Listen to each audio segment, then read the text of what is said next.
नाजरीन 10 मुहर्रम की सुबह हुई तो काफिले हुसैनी के शाह सवार एक एक करके फौजी यजीद से लड़ते रहे और फिर शहीद होते गए। इस तरह काफिले हुसैनी में शामिल सारे 72 लोग शहीद हुए, जिनमें नबी के अहले बैत और कुछ इमाम हुसैन अलैहिस्सलाम के अंसार थे।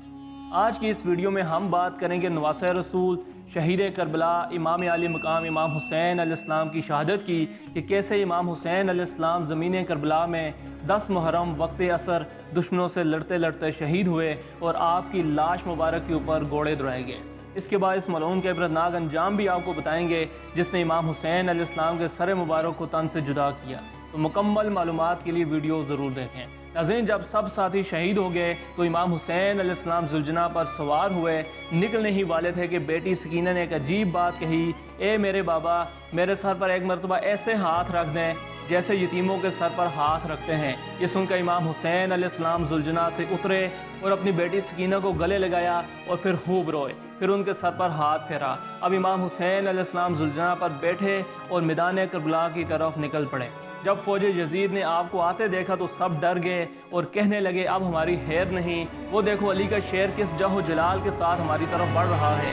अब इमाम हुसैन अलैहिस्सलाम मैदान करबला में पहुँचे तो जो भी आपकी तरफ बढ़ता था आपके करीब पहुंचकर वापस चला जाता था और आपको कत्ल करने और इस अजीम गुनाह को अपने सर लेने से डरता था।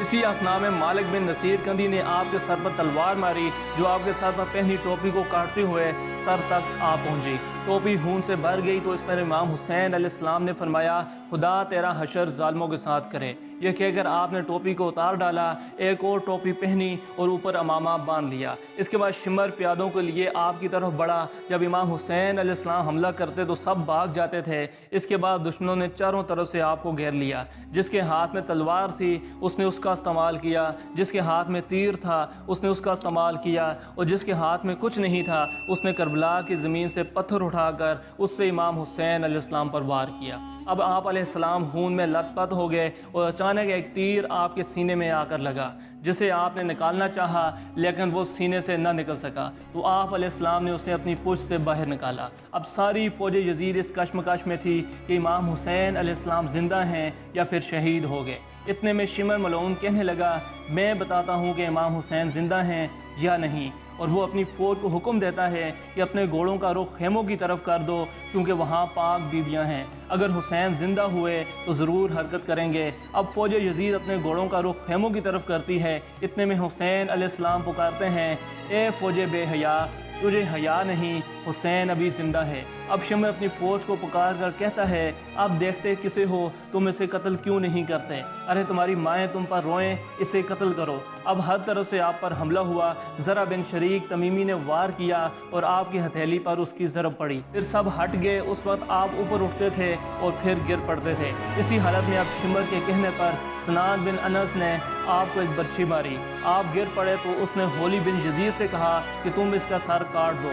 होली ने इरादा किया लेकिन उसके हाथ कांपने लगे तो इस पर सनान बिन अनस ने कहा, खुदा तुम्हारे बाजुओं को तोड़े। यह कहकर वो खुद घोड़े से उतरकर इमाम हुसैन अलैहिस्सलाम की तरफ बढ़ा, आपको ज़िबह किया और आपका सर तन से जुदा कर दिया।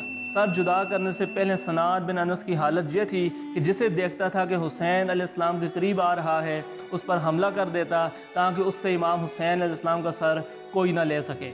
इसके बाद इब्न साद ने अपने साथ वालों में मनादी की कि कौन कौन लोग अपने घोड़ों से हुसैन अलैहिस्सलाम की लाश को पमाल करेंगे। यह सुनकर 10 लोग निकले। उनमें इसहाक हज़रमी भी था जिसने आपका कमीज़ उतार लिया था। अब ये 10 सवार आए और अपने घोड़ों से हुसैन अलैहिस्सलाम के सीनों पुश्त को चूर चूर कर दिया। इस तरह नवासे रसूल सल्लल्लाहु अलैहि वसल्लम को शहीद किया गया और उनके जिस्म मुबारक की बेहुरमती की गई। नाज़रीन, अब बात करते हैं उस शिमर मलऊन की जिसने इमाम हुसैन अलैहिस्सलाम के सर मुबारक को आपके तन से जुदा करवाया और फिर उस मलऊन का इबरतनाक अंजाम कैसा हुआ। तो वाक़या करबला के बाद वक्त गुजरता गया और मुख्तार सकफ़ी ने इक़्तिदार संभाला तो उसने आले नबी के कातलों को चुन चुन का कत्ल करने को हुक्म दिया और अब शिमर लाइन का इबरतनाक अंजाम भी करीब था। ये सब देखकर शिमर कुफा से भाग गया, लेकिन रास्ते में मुख्तार सकफ़ी के कुछ लोगों ने उसे रोक लिया। यहाँ से शिमर के बाकी साथी तो भाग गए, लेकिन मुख्तार सकफ़ी की फ़ौज ने शिमर को गिरफ्तार कर लिया और अब मुख्तार सकफ़ी ने शिमर को कत्ल करने का हुक्म भी दे दिया।